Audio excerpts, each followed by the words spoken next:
This happened to me around 6 years ago or so now, just after all the lockdowns had started and everyone was cooped up in their homes and not being able to leave. Well, I was not in mine. I know that this is going to sound so far out there. Believe me, I know that it is. But I was actually working in Antarctica at the time, and I was part of a research team that made a discovery that to this day, I cannot really wrap my head around. I don't want to go too deep into any kind of technical stuff because there is a lot that I cannot say, and I also do not want to bog the story down, but I need to share this experience. I was basically a part of a forward operation team. We would conduct field research and be out there doing a lot of manual labor. That's not to say that the members of my team were all grunts with no qualifications, because that is not true. We were all scientists in our own right. We just had a different role to everyone else. What specifically that we were researching, I cannot really say. But I will say that we were conducting research on things underneath the surface of the ice. Scans and discoveries have been taking place, and we made a lot of progress with the project. When this happened, I was probably around 9 months into my stationing there, and I had gotten well into the routine of everything. Well, cut to the day that I got called in by one of my superiors, and he goes and tells me that we have a new job to do concerning another discovery. I don't know exactly how they found it, because of how strange its positioning was and how big of an anomaly it was. But just a few miles away from our research station, underneath a ton of ice, they detected some kind of anomaly. And this was strange because it wasn't like we hadn't run scans on our immediate area beforehand. As logic would dictate, nearby is the first place that you would scan and research. But there was no kind of anomaly there before, which means that it must have appeared recently, or maybe before it just wasn't detectable. I'm not really sure. There was apparently a section where scans showed a huge hollow cavity sitting underneath the ice where one should not have been. This was an insane discovery. It was exciting and scary all at the same time, because natural formations like that, you can never know if they're going to be safe, and you have to take so many precautions. But anyway, I was dispatched along with a team of 3 other people in order to just scout out this anomaly. We were only supposed to take a brief look around, take some pictures, take notes for some of the other scientists, and then also make some diagrams and such if possible. Just know anything and everything that we see, anything that could give us some kind of a clue as to what we were dealing with. We were not, and I repeat, we were not supposed to go any further than that. This was just a scouting mission so that we could plan. We used one of our track snow vehicles for most of the way, but we had to disembark and carry out the last part of the trek on foot due to the dangers of bits of the ice. The last thing that we wanted was for the weight of us in our vehicle to cause some of it to crack and us to plummet to our deaths. We did not want to affect anything nearby at all and potentially ruin our chances of discovery. We wanted everything perfect and intact. Well, it did not take long at all for us to find what we were looking for. There was this overhang type of thing, and underneath it, there was some kind of cave entrance embedded into the snow underneath the ice. It seemed like this was what was picked up on the structural scans that the geophysics team had carried out. We had a shortwave communications connection back to the base, but any type of wind or snowstorm made it so that communication was either delayed or just really difficult with all of the static and interference. On the way there, everything was fine. But once we got to the mouth of this cave, this entrance, we were getting hit by this kind of wind tunnel type thing. And all around that immediate area, there was snow and other shit swirling and kicking up, and it made visibility a lot lower. It was just like a wall of it though. If you were a little further away, there was none of this at all, and you could actually kind of see it from a distance. It was like it was only happening in this immediate area. Even just taking a few steps into that place, and we could no longer contact the research station anymore. We were told that we had permission to step inside and scout the place out, provided that we did not take any risks or stray too far. We had chem lights that we could snap and drop every so often as we were walking along to allow us to find our way back. The cave was pitch black, and there seemed to just be a straight path heading straight forward. The first thing that I noticed though was that something was glowing inside of the cave. It was the wall, actually. There was some kind of symbol carved into the wall, quite deep in there too. But it had this weird glow to it that happened only when there was no light shining on it. It was like it was glow in the dark.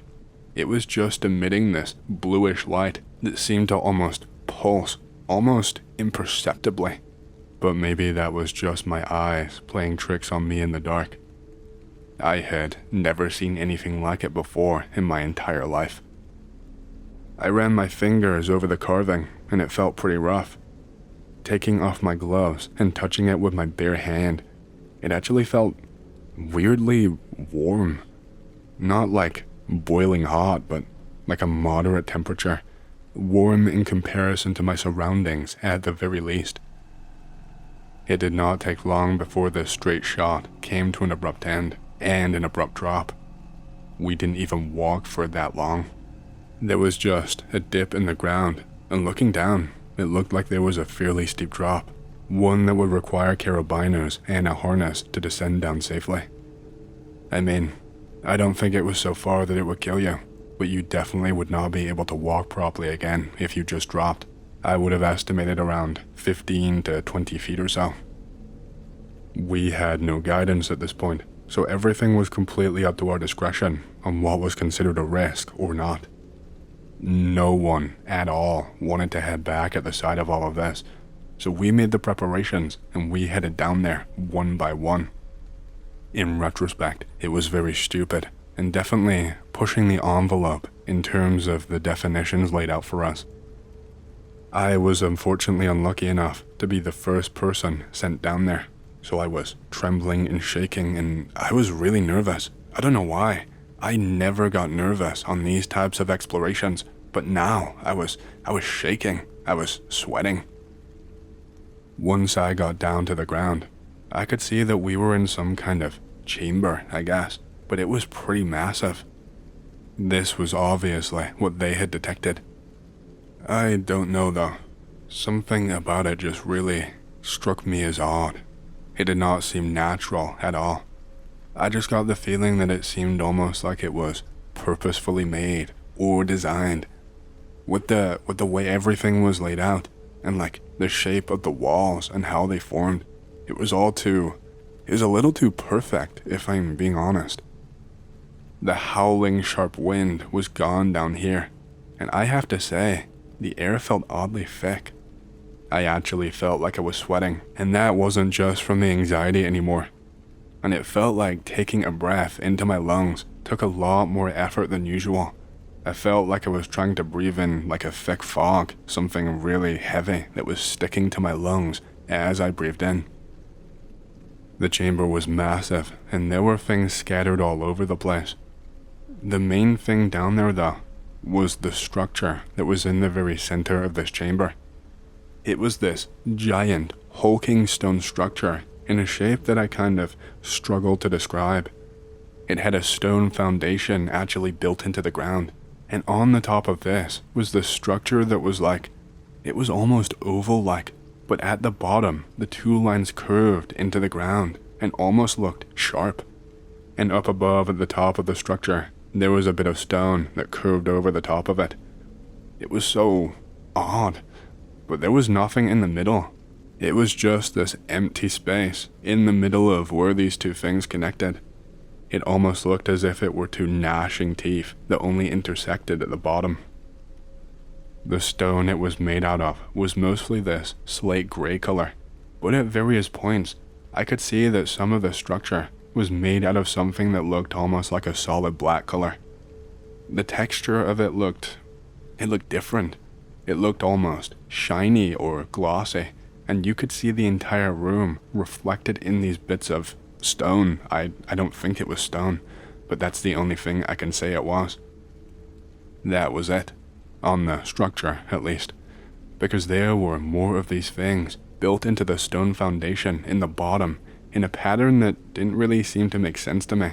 It just seemed like they were thrown around just randomly, but I don't know. On the path leading up to the structure, there were these tiny little pillar-type things pierced into the ground. They looked to almost be made of stone, and they were just these cylindrical pillars with what looked like something on the very top of them. There were these sphere-type things that looked to be connected to the top of them, but there was a gap in the middle of them where there was also some empty space. Everyone else had descended by now, and everyone was in amazement. One thing that we noticed while talking that was actually really strange was that although we were standing in this massive chamber, our voices did not echo when speaking at all. In fact, it was pretty much the opposite. They did not carry, and they seemed to cut off short. If you were not right next to the person that you were talking to, you would not hear them, and it was almost like we were all stuck in our own individual boxes, or kind of a void of sound where nothing could get out of your immediate area.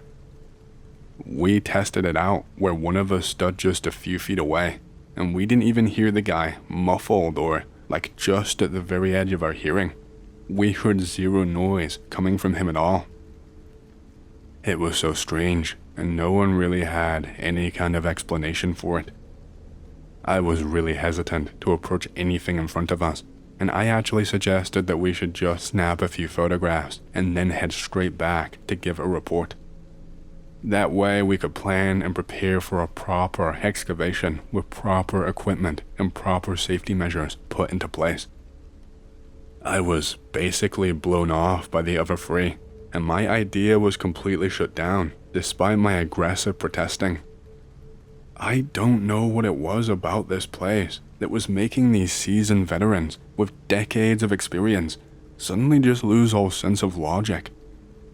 They looked like little kids with a gleam in their eye, like they just walked into a candy store. I was outvoted, and they agreed that we'd come too far to go right back right now, and that we should at least take a few notes down here and photographs of the structures, that they would not do anything too crazy, just some photographs, and then we would go straight back. It was like they were a crack addict, pleading with me and convincing themselves that it was just going to be one more hit and then they would quit. I begrudgingly agreed because, well, did I really even have a choice? I couldn't exactly just leave them there and then drive back alone. I would have had my ass handed to me by my superiors.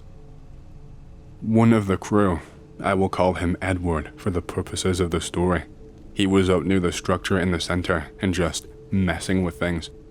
He was poking and prodding and running his hands over the stone, telling people how it felt weird, like it had this weird texture. So he had immediately gone back on his promise, only to take photographs and not mess with anything. He carried on about how the stone was not smooth, and how it almost seemed like there were these tiny little bumps on it, making it seem almost sharp to the touch. I was meandering down the path and messing with those pillars that I was describing earlier.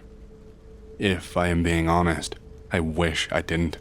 I wish I just stood and waited and done absolutely nothing, and then maybe nothing bad would have ever happened.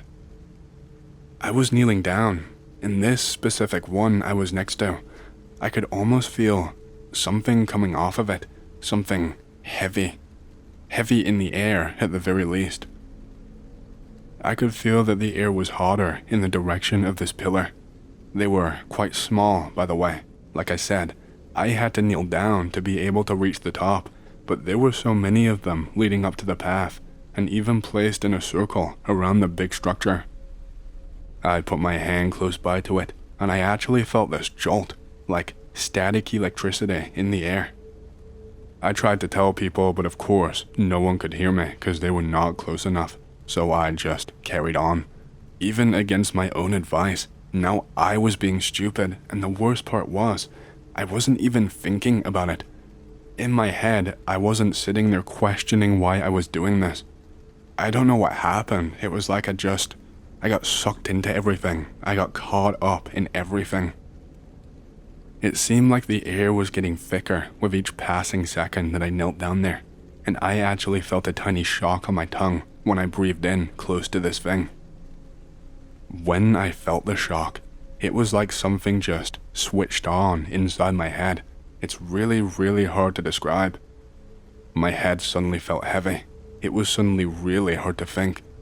My brain was flicking between having a million thoughts swirling through my head each and every single second, to just being completely dead silent, with me unable to even hear my internal monologue, let alone think about anything. This made it really hard to think or concentrate, and I could just feel that my hands were trembling and I could not stop it. And I just felt this pull, like this magnetic pull, and it was pulling my hand towards this tiny pillar. I could not even stop and think about whether it was a good idea. I could not think anything at all. I just felt my hand being pulled by some invisible force, and when I tried to stop or pull back, I found that my hand was not responding. Or maybe it was, and the force was just too strong for me to pull back. I'm not sure, but my hands, my arms, did not budge an inch. And then, eventually, my hand made contact with this pillar, and I wrapped my hand around the base. Everything immediately went wrong after that. The pillar that I was gripping onto, it all of a sudden just lit up in that blank space in the middle of the sphere that was on top of the pillar. It was this odd, glowing blue sort of color, a really light one. It lit up like a torch in just a split second, and then I felt this agonizing feeling of burning shooting straight into my hand, and then I felt it travel up my arm before eventually traveling down my spine. I could not let go of this thing, no matter how hard I tried, and I could feel my body violently shaking back and forth. I could feel it in my stomach now. After a few seconds, my hand just gave up and released itself, and I fell onto my ass. I felt like all of the energy had just been sapped straight out of my body, and it was so hard to breathe at that point. And I could see the other pillars going up the path were beginning to light up that same exact blue color, one by one by one. There was actually something in the air discharging off of these sphere pillars. It kind of arced into the air like lightning before striking the next one in the line again and again until all of them were finally lit up. I don't know what that thing was that was arcing, that energy, that lightning thing. This all happened so incredibly quickly though, way too fast for anyone to properly react to it. I was still down on my ass. I still could barely move. It was hurting just to breathe, so all I could just do was watch. I couldn't exactly scream for anyone, because they would not hear me. Once this arcing had stopped, and all of these pillars were fully lit up, I saw one of the most horrible sights I have ever seen in my entire life. It was the structure in the middle of the chamber. I don't know exactly what happened, but the blank space in the middle of it just suddenly lit up and came alive. There was almost this film-like thing that began to form and take up the entire blank space very quickly. The color was almost this pure black, and you could actually see it rippling and shimmering as it took shape and expanded, and it looked like some kind of really thin, fucked up jello.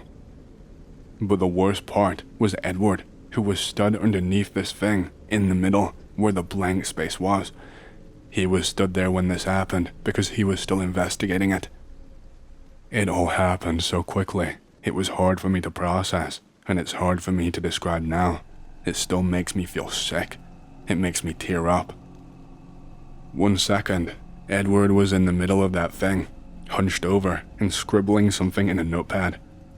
The next second, oh God. The next second, he was gone. He was sitting there. Then I saw his body flash for a second, like it lit up, just like those other pillars. And then I saw that he looked bigger, like he suddenly just had more mass and took up more space. Just for a split second, I barely even registered it. And then boom, he just was not there anymore. All there was that there was some kind of paste on either side of the structure. That was all that I could see there now. None of us were near each other, but we all ran straight over at the same time, and the world very suddenly went from dead silent to hearing two other people sounding like they were screaming for their lives and asking what was going on. I shouted at them to be careful and to keep their distance because we did not know what this thing was, but they both rushed up pretty close to the remains on the ground anyway.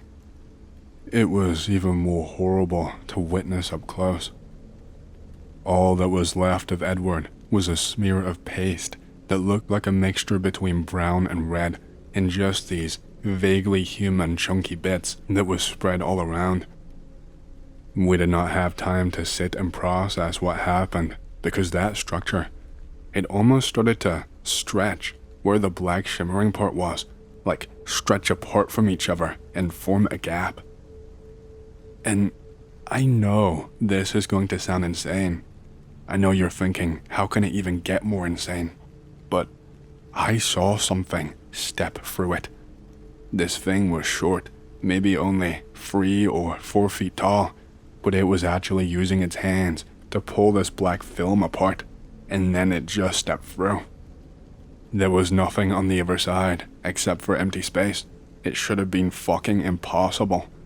It was only what I can probably describe now as a portal of some kind, as insane as that sounds. Everybody reacted immediately and began running away as quickly as we could. I only got glimpses of this thing, once when it stepped out before I started running, and then twice more. One of these times was when I looked over my shoulder and saw this thing sprinting down on all fours right behind us. It was so muscular in stature. Its arms were bulging and almost looked like they were going to break out of the skin. It ran with this weird gait that made it look like its back was raised much higher in the air than its front. I can't really describe the face. It looked like a cross between a wolf and a pig, but that does not do it justice at all. It didn't look like anything earthly. And all it did was make these horrible, deep and guttural noises that sounded like a cat coughing up a hairball. I remember that we were running, and I don't know how long we were running for exactly. Everything just seemed to take twice as long as they did on the way in. We were running, and I was hearing heavy steps and people breathing heavily. And then just the next second, I hear this scream, this horrifying, painful scream that only lasted for a second before cutting out completely. I turned back, and I saw that this thing had caught one of the other guys, Matthew. This thing had managed to grab at his leg with both hands, and Matthew looked like he was screaming, but I could not hear any of it at all. This thing just started dragging him away, back towards that structure, that portal, whatever you want to call it. He could not wriggle away.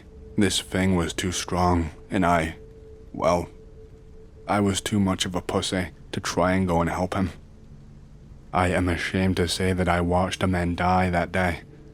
I saw a man being dragged towards his death, and I stood by, and I just did nothing. Someone that I worked with, someone that I knew quite well, I just stood there. I feel like everything that went wrong that day was all my fault. As this thing was dragging him away, I noticed that it kept on bending over and doing something to Matthew's back with its hand. It looked like it was pricking him with something pretty sharp, because I could see these little specks of blood in a line down his back that would appear whenever it pulled its hand away. But also, there were these large purple bruises that basically started to form immediately after these punctures. Matthew's eyes kept on drooping. He stopped eventually, reaching out towards me. It looked like he just ran out of energy, and his hand just kind of slowly slumped down to his side. Until eventually, it looked like he completely just passed out. The last thing that he ever saw was me looking straight into his eyes and doing nothing but watching. This thing dragged Matthew all the way to the structure before hoisting him up over its shoulder, and then it took a step straight into the portal. On the way there, I could actually see it touching and fiddling with those little pillar spheres, but I don't know what it did to them. It didn't stop and do anything. It was just on the way it would touch them. After that, there was another quick discharge into the air of some kind of electricity, and then that black film was gone, and the space in between that structure was completely empty again. Both Matthew and the thing disappeared straight out of my sight. They walked through it and they never walked back out the other side. Once that happened, the ground just started shaking out of nowhere, and it felt like a giant earthquake. I could not keep my balance or walk straight at all, and I had to crawl on my belly just to stay grounded and like I was not going to be flung somewhere. That structure, the very structure itself, looked like it was vibrating, and the stone foundation right underneath it was shaking just as much as the rest of the place. It looked like little bits of the stone was cracking and flying up into the air.